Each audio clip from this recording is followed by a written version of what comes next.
Welcome to Champagne Problems Podcast. I am your host, Robbie Shaw. Join us as we explore mental and emotional well-being, physical optimization, and the journey to discovering your highest self. Champagne Problems is brought to you in proud partnership with Bond Buzz, the alcohol-free social spirit.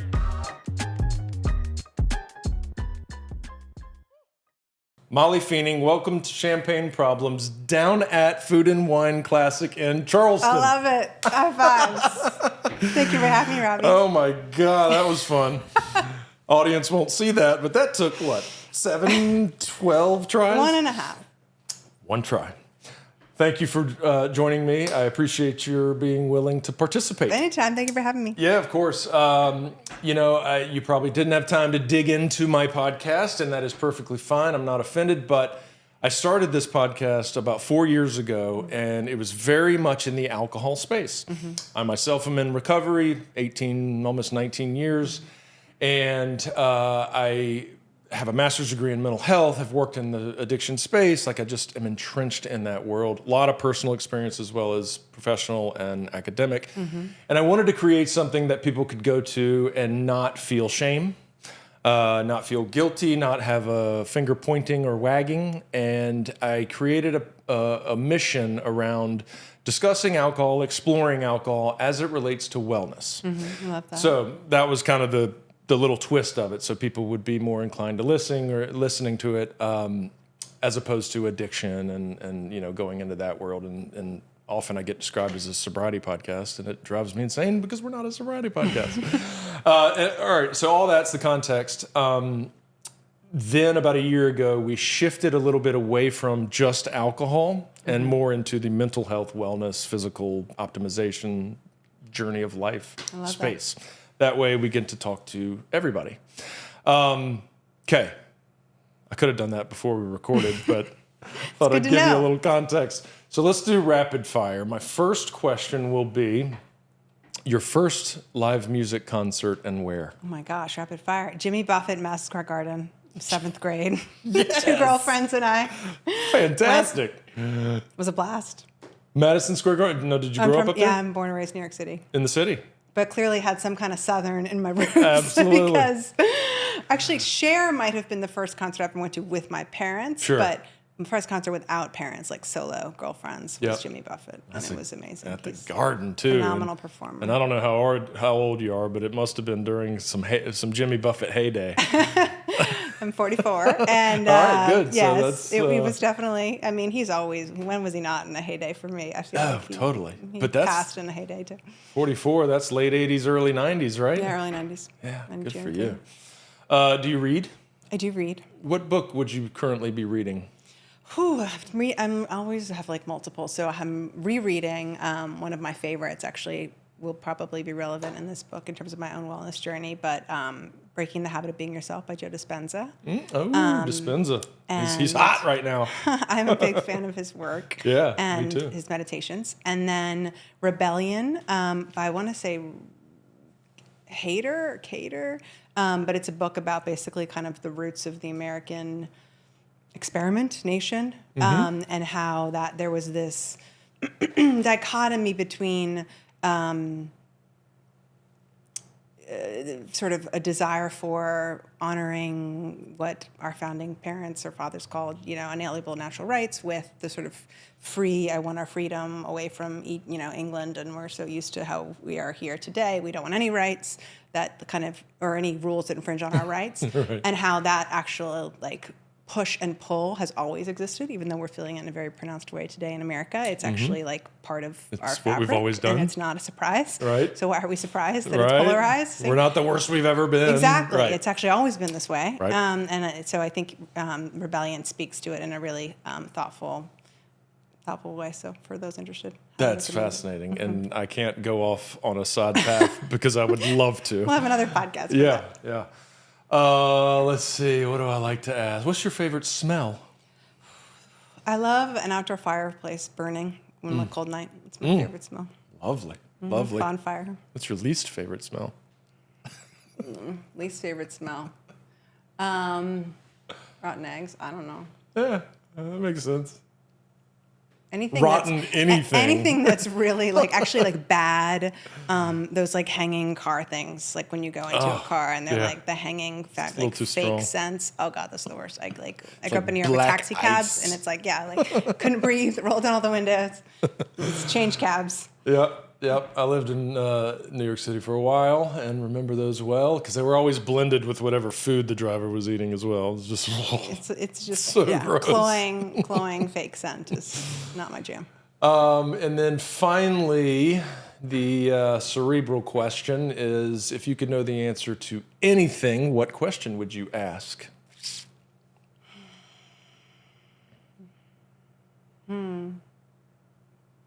It's tricky. It's like you almost don't want to know, right? What is love? What is God? They're probably the same There's thing. that one. God and love as one.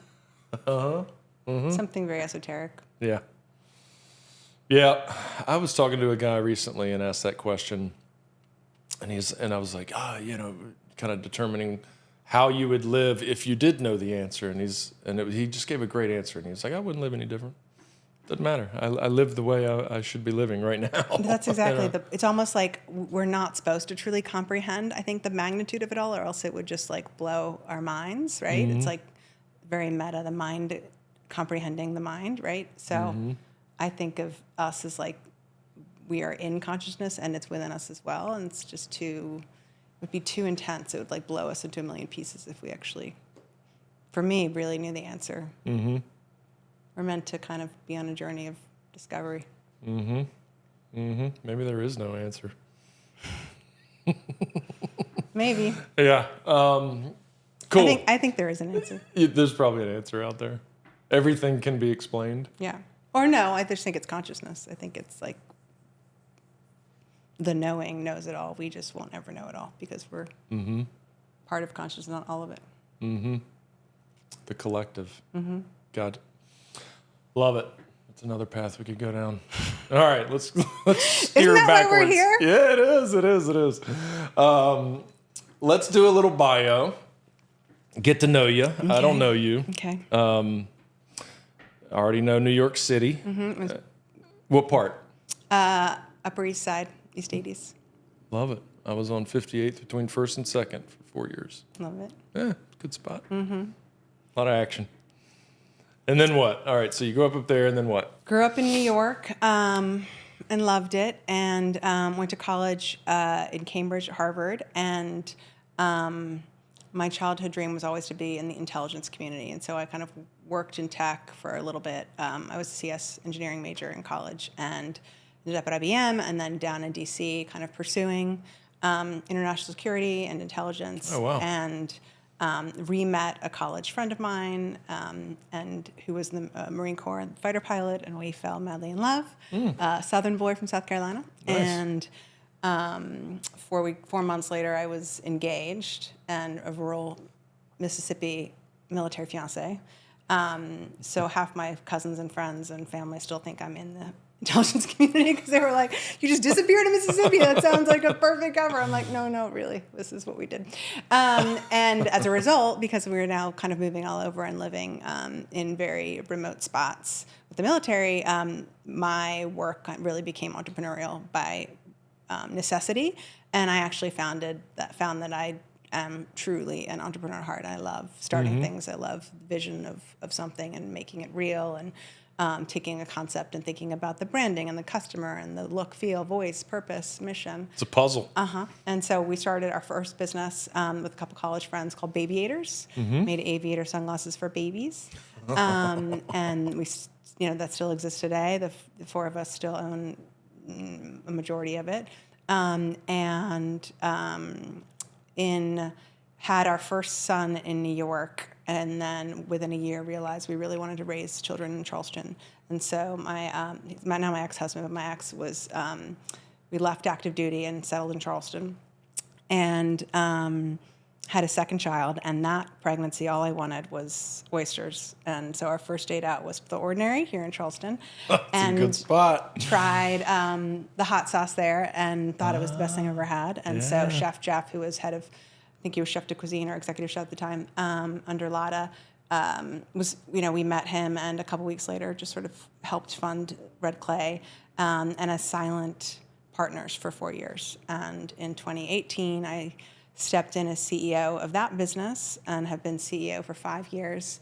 And this week, actually, I'm stepping out of the CEO seat, and Chef Jeff is stepping into it. This week. And so you've Congratulations. got the scoop. Super excited for the chapter of like how he takes it and grows it. And I'm kind of focusing more on this new venture that I soft launched this summer and will be kind of stepping into in a more active way, called Sipland. And we are the sort of go-to resource for all things no ABV, low ABV, and alt beverage. So the ABV is alcohol content, basically. So no alc, low alc, and then alternate to alc sips. It's called Sipland. Okay. There's a lot in there. There's a whole lot in there. All right, I want to go back to entrepreneur. You start off in intelligence. I mean, from an early age, wanting to be in that space. Why that? Do you know? I loved making things. I really wanted to be a wizard or a spy, and I didn't have magical powers. But I liked making things. I think I'm an alchemist at heart, like my archetype, my sort of who I am in my core. And so I loved computers. I loved building things, loved putting together like electric circuits. And then there was something around, I think maybe, I don't know if it was movies or just the romantic notion of sort of European spy world. And I just loved that kind of sense of doing something both patriotic and also that had kind of like mystery. And so that was always my dream, was to sort of pursue kind of a blend of tech and what they call like clandestine services, or like kind of being out in the field in parallel. That is interesting, very interesting. You were born with a certain type of brain, for sure. That's but very never cool. pursued it, never really got the chance to it was one of those paths. Everyone has paths not taken. Absolutely. And you know, as we get into our 40s, I think we often tend to ruminate, and if we're willing, look into why, you know, we are where we are, and we look at that journey and we begin to make sense of all the different turns and twists and things. And so I listened to you, and it almost, you know, the first thing I said was, when you were discussing creating a business and all the different pieces that you have to create individually that all work together, the sum of the parts, all that, it's like a puzzle. It seems to relate to what you said early on. You like to figure things out, build things, put them together, and then of course you throw intelligence in there. I mean, that's what that is. You're trying to pull all these certain pieces to put it together and figure it out. Yep. All makes sense. I mean, there's so much there. It's like what I love. So Harvard, what was interesting at the time it was a double kind of interdisciplinary major called EECS, so electrical engineering and computer science. And they knew that the code itself would be outdated very quickly. Like those things change rapidly. So they did a lot of kind of pseudocode and algorithm teaching and sort of register teaching and kind of the way computers function at their core, and network analysis and how the internet works, like hub and spoke kind of. And what I loved about it is that kind of the way it teaches your brain how to approach a problem. And so he would create one professor would create an assignment for us and say, you're going to have to do a system that does this. And at the time we're like, well, how do we do that? Right? You can't, it's too big. Like I'm going to go build the pyramids. How do you do that? Right? You break it down and you think about one block at a time, right? And you put that block in its right place. Then you go back and you put the next block in and you build and build and build. And then like however many weeks, months, years later, like you turn around and you're like, holy crap, I just built a pyramid. That, you know what I mean? Like, so, that's life. Like all these little twists and turns and decisions and stuff, like they all happen for a reason to make you the person you are today, who's layered and nuanced and beautiful and complex and like, you know, has different, like what the Japanese call wabi-sabi, like imperfections that make you perfect, you know? So how do we get people to realize, or that's the wrong question. Because I do feel, and I mentioned our 40s, because I do feel like this stage, you know, it's always been called midlife crisis or midlife this or midlife what. But we tend to do this. We tend to look back and try to make sense of a lot of things. And I think that is natural as we, go over the hill and enter the second half of our lives. And, that's why people love history and really digging into like our purpose and why, how and why things became what they are. It's just fascinating because, I look back at, I've got all these nephews and things have happened to them and I'm like, that'll make sense one day. And they're like, that doesn't mean anything to me. It sucks right now. And it's just, even like people that get in trouble and like go to jail or do things wrong. It's like, at some point you're going to look back and go, that made me do this. And then that made me do this. And that made me who I am now. And I'm very happy now. I don't have a question in there. I know I just the love answer. talking about. Hit me. I don't know the answer to life, but like I know exactly what you're saying. And for me, like, because I've been there the past 4 years. Like I said, I mentioned my husband is now my ex-husband and divorced 2 years ago, and so huge like breaking down my life to the studs to build it back to what I wanted to be. Like a lot of self-reflection, and what I found was like I think of it less as like a hill over the hill. I think it more like those moments, late 30s, early 40s, mid 40s. Some people sooner, some people later, based on a traumatic event. It's like a valley, right? And I think it's Richard Rohr's book called Falling Upward about like the first mountain you climb in life up until that point is like an outward mountain. You're like pleasing your parents, pleasing your teachers, get the right grades, go to the right schools, like check, doing all the things. Then all of a sudden you're thrown into a valley because of disease, because of career stuff, because of decision making you've made that's not relationship, and you're like, whoa, why am I in a valley? Like, what is this? This hurts. I don't want to be here. This is dark. There's and it makes you ask these questions. What got you here?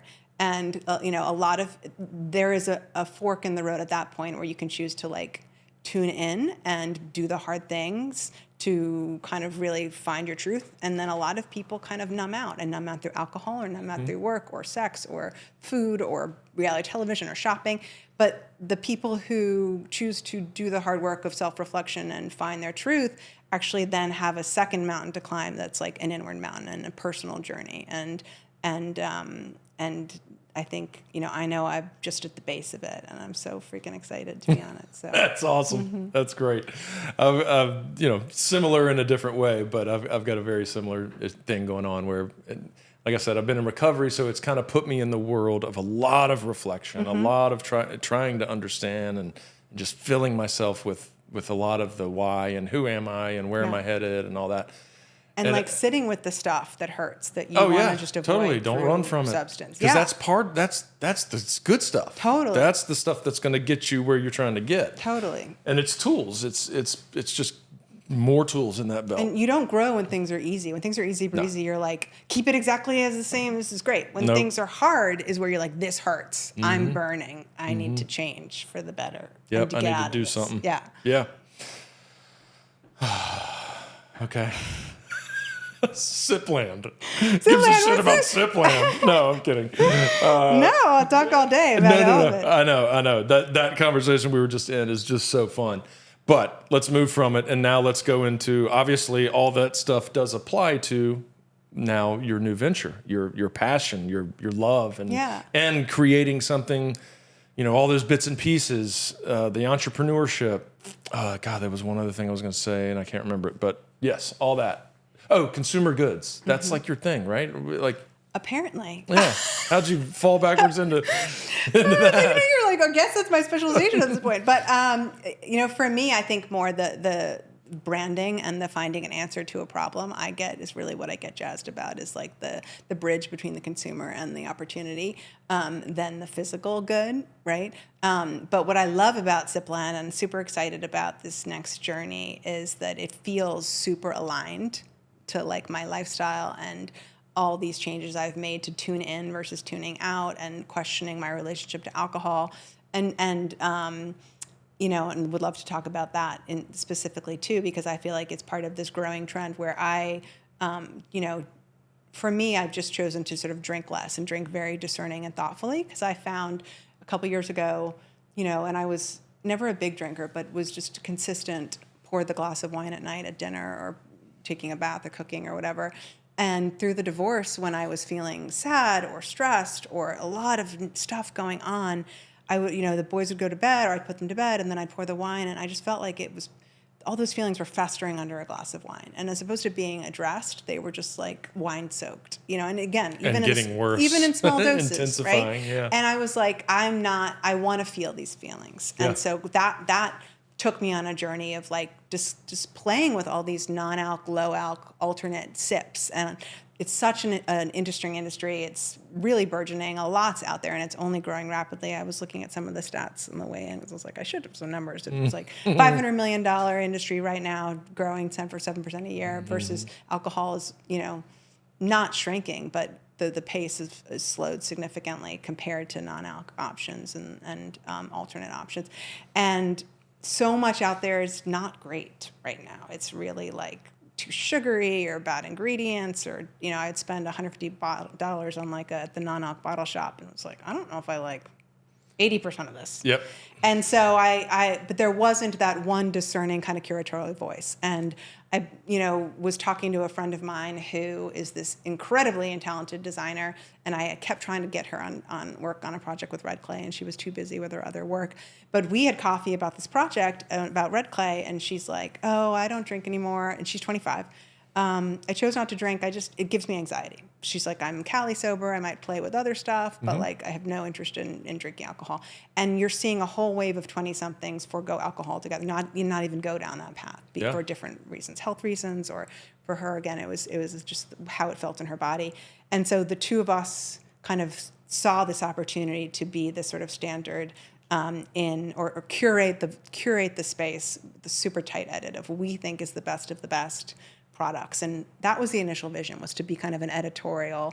We will just sort of, you can go and you can click through and shop at the other sites, but we'll just sort of create some content and some interesting stories, talk about the makers, talk about the trends. And then all of a sudden when we launched, we were approached by different businesses and corporate events actually saying, like, we want to offer non-alc options to our employees at holiday parties. Will you curate an event for us? Or the hotel, we just closed this Monday, actually. We've had an activation all month long at Charleston Place Hotel, where we did a non-alc and low-alc espresso martini bar in their garden. And then we were just, actually after that, and I have not announced this yet publicly either, but the city of Boston reached out to us, and they said, we love what you did there. Will you curate our first non-alc Oktoberfest? And it's in 5 weeks. And we were like, yes. Wow. Like, okay, now what do we do? Yeah. They're like, 1,200 people, 10 a.m. to 11 p.m. We'll send them your way. It's all free. They get in. Here's your space. Like, first 100% non-alc Oktoberfest. Sick. And Wow. so we're finding that being the bridge between the hospitality moment and the customer or the consumer, and the tasting moment, the event, creating basically activities that, like, whether or not you drink, it's a fun, sexy party and you want to be there, and it doesn't matter that alcohol may or may not be there. That's irrelevant. You know what I mean? Yeah. And so, lots more to come there. Oh my God. How exciting. Thank you. Now, are you participating in the festival going on this weekend? We are. So this is the last weekend of this activation at the Charleston Gotcha. Place. So we've got we're calling it After School Special, but the no and low espresso martinis served 1 to 6 and Friday, Saturday, and Sunday. Not yesterday because of the hurricane Saturday. Yep. But Wow. So I'm hearing two things. I'm hearing actual beverages, and it sounds like you kind of vet them and promote them based on your system, taste and probably health and benefits and all that. But there's also a culture associated with it. And that is really interesting. And it's really, I mean, you know this better than I do, but my observation are that it's just great timing. This is, as you know, my podcast has been in this space for close to 4 years now. So I've been having a lot of discussions around the trends, the progression, the new science around the harmful effects, all the stuff that's involved in snowballing this trend. And man, what a time to be right in that space. Thank you. Yeah, good work. Right, and surfing the wave. It's genuinely just like, and again, it feels so true because it's how I've been living and my partners have been living. And in terms of what I love about it is for us, we're not necessarily the overtly like sober site, right? Because Sure. it has low alc options, Yeah. it has alternate options, and so, but 82% of people who are shopping non-alc drinks also still partake in alcohol, and Yeah. I think what we're seeing is like there's this trend where everyone's questioning their relationship to alcohol, even in doses. It's like maybe I have an early flight in the morning, or maybe I want a night off, or you know. I'm training for a marathon. I don't know, for health reasons. But your statement is completely accurate. The research now shows that even small doses, it's not good for you health-wise, right? Mm-hmm. And my dad loves red wine. And he's the glass of wine good for your heart. Yeah, and I yeah. keep being like, that has been unproven. He's like, I It's don't silly believe you. anyway. I fully still believes it. Oh yeah. But but more than that, it's about, whatever you're sipping on, we want it to be delicious, right? And so we want to curate that voice, that the brands, not be the brand itself, but help bring those delicious sips to people who might want to, choose to not drink for whatever reason. Yeah. Well, and like I said, I've worked in the far end of the spectrum of drinking for a number of years, and those, the people that are genetically predisposed, all the things that contribute to reaching that level, those people are going to be there. And that's not necessarily your audience. I mean, yeah, of course, like people who stop drinking because they had to get sober, but even them, they're not always looking for something to kind of mimic. Exactly. So your audience are everybody else, which is a much larger population. Totally. And again, I think everyone has their own unique story and journey and relationship. But I remember talking to a friend who is sober and has chosen to never drink again for through recovery. And he was like, my first day, kind of in a meeting, somebody came over, pulled me aside, and said, non-alc beers are for non-alcs. Like non-alcoholics are for non-alcoholics, and so I was like, okay, noted. Yeah. And then I have other friends that can, choose. So I think everyone is different. But yes, we are speaking to sort of the sort of community kind of like in the middle where,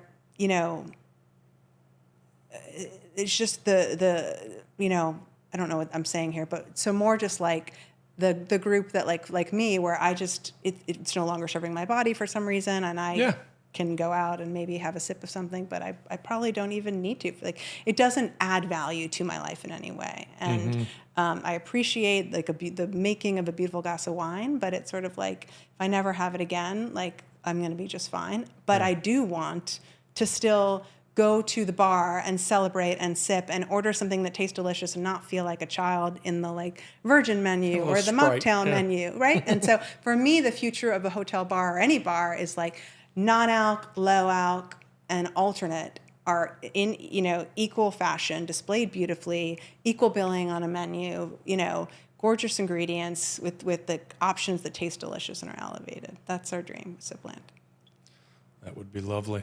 It's coming. I would We're love working that. on it. And there's places doing it. I mean, not to that degree, but plenty of options now. There's a really good restaurant up in Charlotte, a guy named Chef Sam Demonich, who has created a pairing menu, a non-alc pairing menu with the food, which you don't see that often. I love that.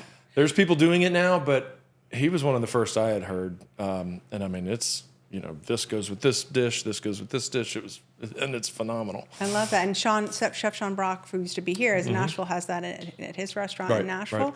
Right. And then in addition, I feel like the technology is getting better and better to sort of like, remove alcohol and keep some of the flavors as well. And so like, for me, I was a red wine drinker. I have not found a red wine that I literally can't even swallow it.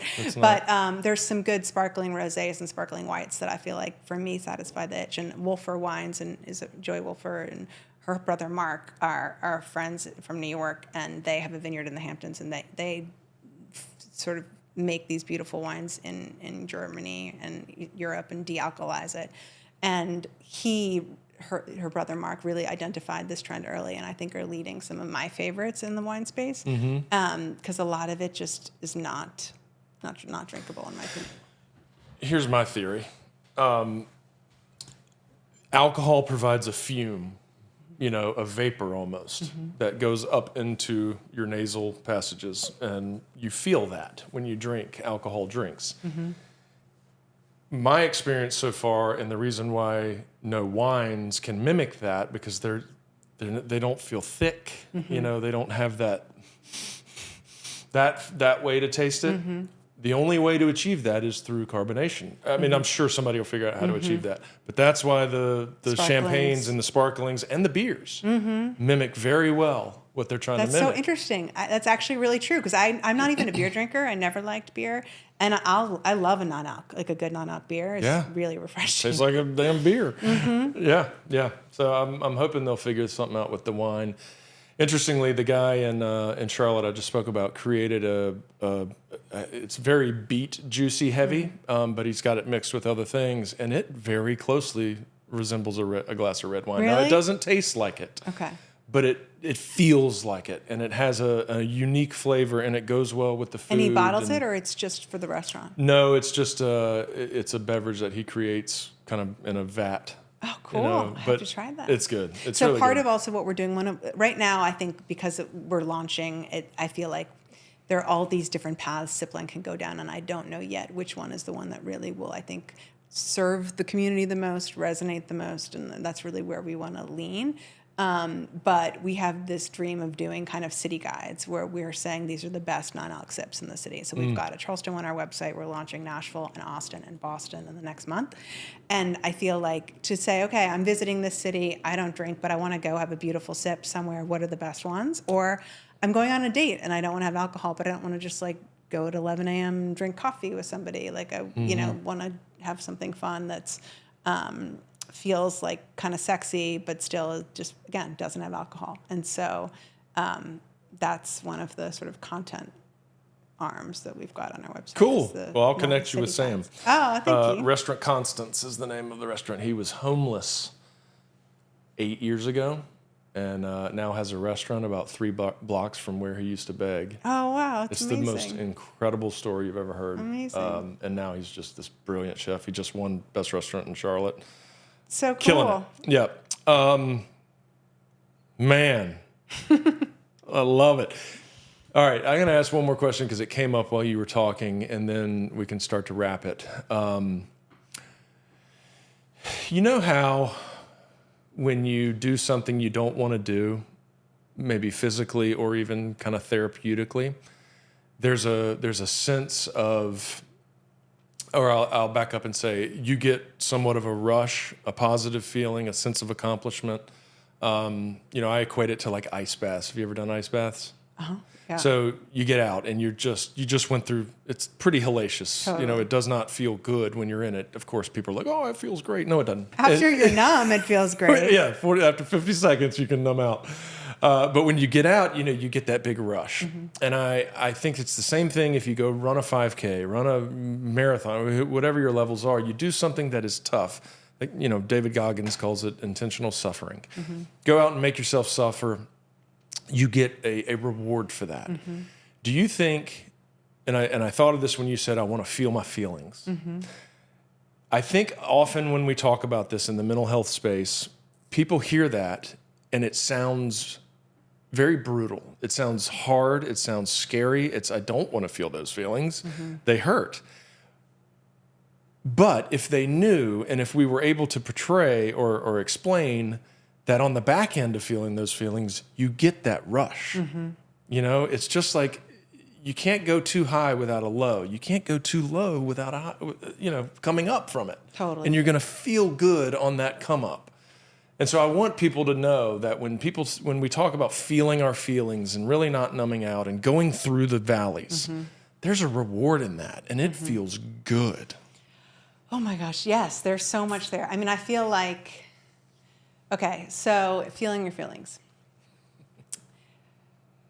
A lot of us are taught as kids, and I think to quiet certain feelings that seem unsightly to the parents, to the teachers, the communities. That girls get told to quiet their anger and their sadness or disgust, and boys are told to quiet fear and like sadness, and they can only be like strong and angry and successful, And as a result, like because we put those pieces in the basement, we hide them in the basement, they don't go anywhere. They just fester. We talk about rotten eggs. They get more and more rotten. And eventually they come out in these protest behaviors, and they come out with popping out at somebody, or different modes of like numbing through, like I talked about, kind of food, workaholism, just don't feel that, go over here and do something else. And it creates disintegration in our bodies, right? And wholeness is integration, is aliveness. Like the disintegration, when we don't welcome all of these feelings, and I think this is the work of Terry Real, like Inside Out, the movie talks about this. Like when you hide certain feelings, and certain feelings are bad and other feelings are good, then that's what creates disease. That's what creates like dysfunction, right? And so I think we're all on a journey of like welcoming back whatever feeling you hid in the basement as a kid for other, and I think we're all kind of, that's part of the human experience, is like growth through challenges. And I believe actually, and this is, we at the start of our life, like we choose the obstacles we're going to go on to purposefully awake and enlighten, like if we are so brave to kind of take those paths. And it is, in order to do that successfully, you have to bring in those feelings that you kind of viewed as like scary, or your parents were said, for me, like my parents were very loving parents, but it would hurt them so much to see me sad. And so they were like, don't be sad, let's make cupcakes. Don't be sad, let's go outside and play. Don't be sad, let's go shopping. And so I was told, okay, when I'm sad, my parents are upset. I should not be sad, right? And so or weak or whatever. And so part of my journey over the past couple of years of like rehealing myself was like welcoming those things, feeling weak, feeling sad, and that being okay, and letting that like swim. And it's, like you said, it's scary. Those first 50 seconds of being in the freezing water, you're like, I can't breathe. I can't breathe. I can't breathe. And for me, it was in flames. I felt like my whole body was in flames. And it was like, if you sit in it and meditate on it, like it, there's a peak, and it gets easier, right? And so it's like, and the more and more you do it, the less intense that peak gets. And if you go to cold bath every day, it's like, no big deal, no big deal, no big deal, And so I think it's just a journey of like carving out space to feel what comes up and let it pass, and it will pass. And I don't really know where this is going, question, but I think there's like different paths everyone's on. Some are intense warrior paths, and they're like, I want to face it. And other people are like, I don't want to be a warrior in this lifetime. And that's fine. You know what I mean? Yeah. There are future lifetimes for that. We could talk about that. All right, Molly, that was amazing. Man, I want to keep talking, but we got to wrap it. Part 2. Yeah. Thank you so much for coming on. Thank that you was for very having enjoyable. I really enjoyed talking to you. God, you have a great way of delivering what you're thinking. It's good stuff.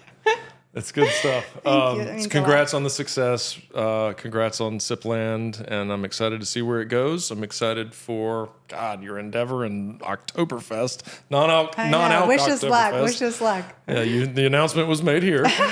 And then Inside Out. You love that movie? It's great. I've got 13 and 9-year-old boys that I want them, like, I'm like all in, leaning on like feeling their feelings. They're like, stop it, Mom. I'm like, but are you feeling sad right now? And so for me, I think it with kids in particular, it's great. But yes, it's based in the work of Terrence Real. If you want to read work beyond that, but it's the idea that like, just wholeness is welcoming, and they're the characters like joy, sadness, fear, anger, disgust, anxiety, like welcoming them all, and they all play a role. They all need to sit at the table, and that's being fully whole and alive. Yeah. Well, we've had one returning guest on my podcast in 4 years. We've done 100 and something episodes, and the only returning guest was Dr. Lisa D'Amour, who contributed to part 2 of that movie. No way. I love it. That's amazing. She's an incredible psychologist. Yeah. Cool. Thank you, Molly. Good luck to you. Sipland.co. Co. C-O. Mm-hmm. Got it. You heard it here. Go there for all your check it out. Low and no. Thank you. All right. Thank you.